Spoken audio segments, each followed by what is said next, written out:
Hello everyone. In the last lecture, we were discussing about Rutherford atomic model and its limitation. We will discuss further.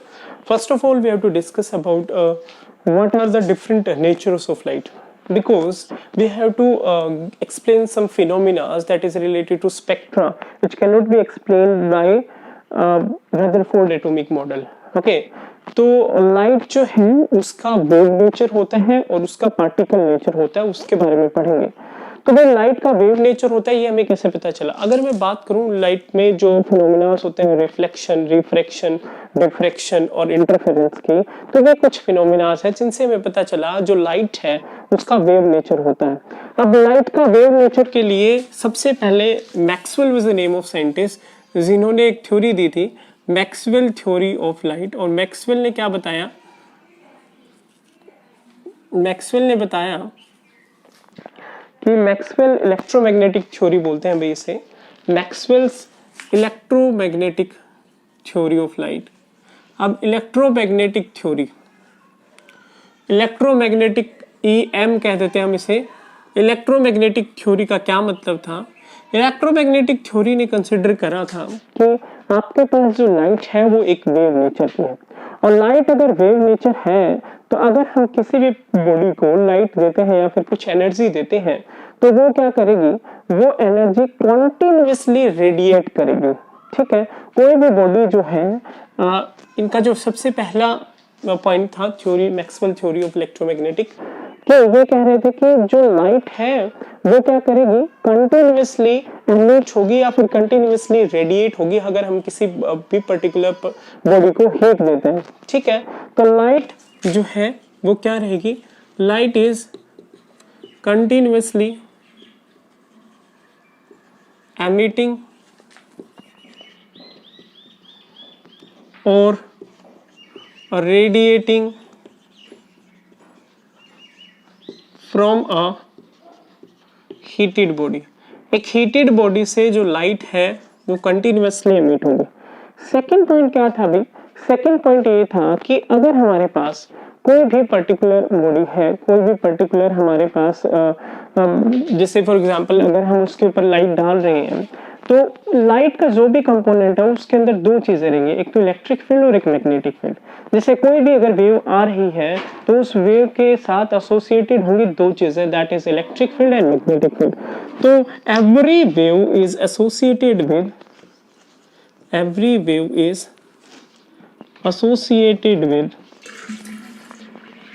Electric field and magnetic field both. Electric field के साथ and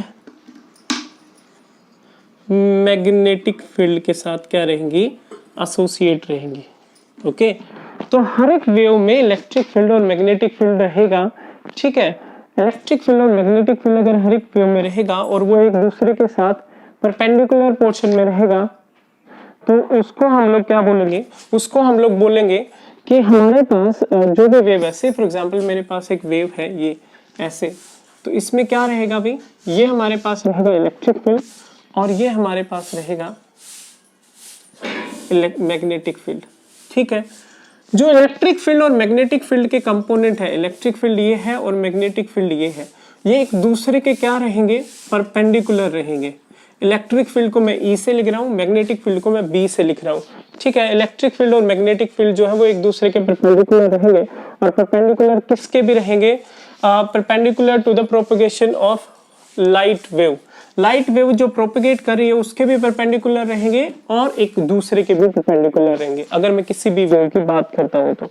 ठीक है, जो third point था हमारे पास वो रहेगा कि जो लाइट है या फिर कोई भी वेव है, कोई भी वेव जो एक इलेक्ट्रोमैग्नेटिक वेव है, वो electric magnetic wave velocity of light से ट्रेवल करेगी। ठीक है, एनी इलेक्ट्रोमैग्नेटिक वेव, कोई भी इलेक्ट्रोमैग्नेटिक वेव है भाई, will travel with velocity of light। Light की वेलोसिटी के साथ ट्रेवल करेगी। ठीक है, वेलोसिटी ऑफ लाइट के साथ ट्रेवल करेगी, और वेलोसिटी ऑफ लाइट क्या होती है? 3 × 10⁸ मीटर पर सेकेंड। अगर सेंटीमीटर में लिखे 3 × 10⁻10 सेंटीमीटर पर सेकेंड रहेगी। जो नेक्स्ट पॉइंट हमारे पास रहेगा भाई इसमें वो ये रहेगा कि जैसे मैंने इसमें बता दिया कि इलेक्ट्रिक फील्ड और मैग्नेटिक फील्ड है। आप लोगों को पता है जो लाइट हमारे पास आती है वो उसको किसी मीडियम की नीड नहीं है, तो कोई भी अलग इलेक्ट्रोमैग्नेटिक वेव है तो उसे अपने प्रोपेगेशन के लिए कोई मीडियम नहीं चाहिए, ठीक है। एनी इलेक्ट्रोमैग्नेटिक वेव और electromagnetic wave do not require any medium for propagation, ठीक है भाई, फॉर प्रोपेगेशन के लिए या प्रोपेगेट करने के लिए किसी भी पर्टिकुलर मीडियम की जरूरत नहीं होती भाई इलेक्ट्रोमैग्नेटिक वेव को। तो अगर कोई भी हीटेड बॉडी है तो वो कंटिन्यूअसली रेडिएशन एमिट करेगी, पहला पॉइंट इलेक्ट्रोमैग्नेटिक थ्योरी का। और जो सबसे इंपॉर्टेंट पॉइंट है वो ये है कि लाइट के अंदर दो चीजें होती हैं, एक इलेक्ट्रिक फील्ड कंपोनेंट और एक दूसरा होता है मैग्नेटिक फील्ड कंपोनेंट। और इलेक्ट्रिक फील्ड कंपोनेंट और मैग्नेटिक फील्ड कंपोनेंट एक दूसरे के परपेंडिकुलर होते हैं और जिस डायरेक्शन में वो प्रोपेगेट करें, जैसे मान लिया कि हमारे पास ये एक मीडियम है, एक वेव ऐसे आ रही है, ठीक है, ये आपके पास इलेक्ट्रिक फील्ड कंपोनेंट हो गया। ऐसे ही आपके पास दूसरा जो है ऐसे आपके पास मैग्नेटिक फील्ड कंपोनेंट रहेगा। और अगर जिस पर्टिकुलर डायरेक्शन में वो प्रोपेगेट करें उसके भी डायरेक्टली उसके भी 90 डिग्री एंगल पे या फिर राइट एंगल पे रहेगा।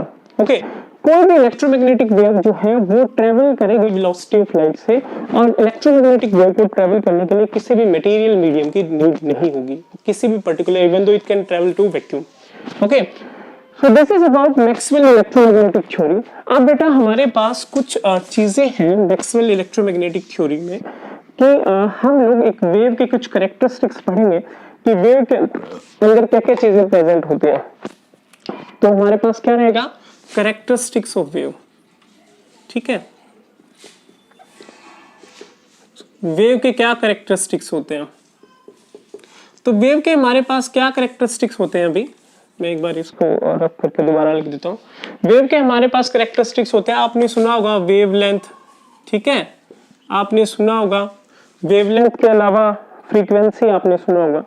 तो अगर मेरे पास कोई एक वेव ऐसे है और ये वेव प्रोपेगेट कर रही है किसी एक मीडियम में, ठीक है, तो इस वेव में जो जो चीजें हैं हम उनकी बात करेंगे। ये हमारे पास होता है भाई क्रस्ट, ठीक है, ये हमारे पास होता है ट्रफ।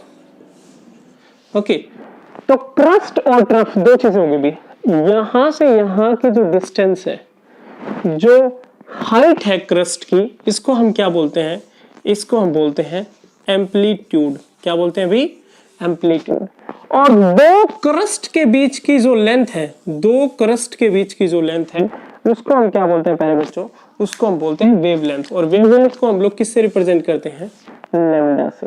मैं एक बार ये सारी चीजें यहाँ पे लिख देता हूँ। सी नाउ द थिंग इज कि वेवलेंथ क्या होती है, वेवलेंथ हमारे पास होती है भाई दो क्रस्ट या फिर दो ट्रफ के बीच की जो डिस्टेंस है उसको हम क्या बोलेंगे, वेवलेंथ बोलेंगे। सबसे पहला जो हमारे पास कैरेक्टरिस्टिक है वेव का वो है वेवलेंथ। वेवलेंथ क्या होती है, वेवलेंथ हमारे पास होती है अभी distance between two crust and trough, distance between two crust और कंसेक्यूटिव क्रस्ट एंड ट्रफ होने चाहिए भाई, इकट्ठे होने चाहिए।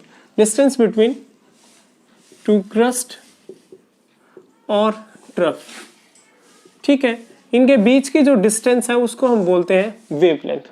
ओके, अब अगर मैं बात करूं वेवलेंथ के बाद हमारे पास बात आती है फ्रीक्वेंसी की।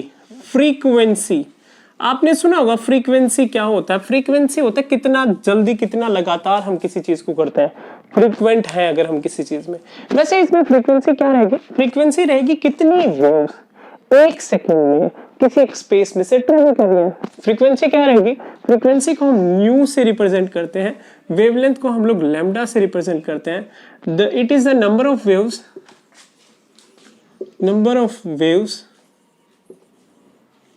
passing through a point, passing through a point in 1 second। एक सेकंड में कितनी वेव्स पास हो रही है एक पॉइंट से, तो उसको हम क्या बोलते हैं, उसको हम लोग बोलते हैं अभी फ्रीक्वेंसी। और फ्रीक्वेंसी जो है उसके यूनिट्स क्या रहेंगे, वेवलेंथ के यूनिट्स क्या रहेंगे भाई, वेवलेंथ लेंथ है तो उसके यूनिट्स क्या रहेंगे, नैनोमीटर, पिकोमीटर, ठीक है, मीटर मतलब लेंथ के जो यूनिट्स होते हैं वो सेम रहेंगे। Okay, this is P. Frequency के यूनिट्स क्या रहेंगे, फ्रीक्वेंसी के यूनिट्स हमारे पास होते हैं हर्ट्ज, ठीक है, पर सेकंड होता है बेटा, साइकिल पर सेकंड भी बोल देते हैं कई बारी फ्रीक्वेंसी को हम लोग। सो this is about wavelength and frequency. अब अगर हम आते हैं वेवलेंथ और फ्रीक्वेंसी के बाद हमारे पास बात आती है वेलोसिटी की। तो velocity as you know linear distance कितनी ट्रेवल करी है in time t, distance divided by time, और लीनियर डिस्टेंस हम ये डिस्टेंस काउंट करेंगे उसको हम लोग बोलते हैं वेलोसिटी। ठीक है, अब जो हमारे पास लास्ट टर्म बचती है बच्चों वो है वेव नंबर। अब वेव नंबर क्या होता है अभी, वेव नंबर होता है, इसको हम लोग रिप्रेजेंट करते हैं न्यू बार से। ओके, तो वेव नंबर को हम लोग न्यू बार से रिप्रेजेंट करते हैं और वेव नंबर होता है इनवर्स ऑफ वेवलेंथ, या फिर 1 सेंटीमीटर जो लेंथ है, इसकी जो 1 सेंटीमीटर लेंथ है उस लेंथ में से कितनी वेव्स पास हो रही है वो क्या कहलाता है, वेव नंबर कहलाता है। और वेव नंबर को हम क्या कहते हैं, वेव नंबर हमारे पास इनवर्स ऑफ वेवलेंथ होता है, और इनवर्स ऑफ वेवलेंथ है तो इसके यूनिट्स क्या रहेंगे, centimetre inverse, metre inverse, nanometre inverse, picometre inverse, मतलब लेंथ का उल्टा। ठीक है, तो ये हमारे पास बात हुई वेव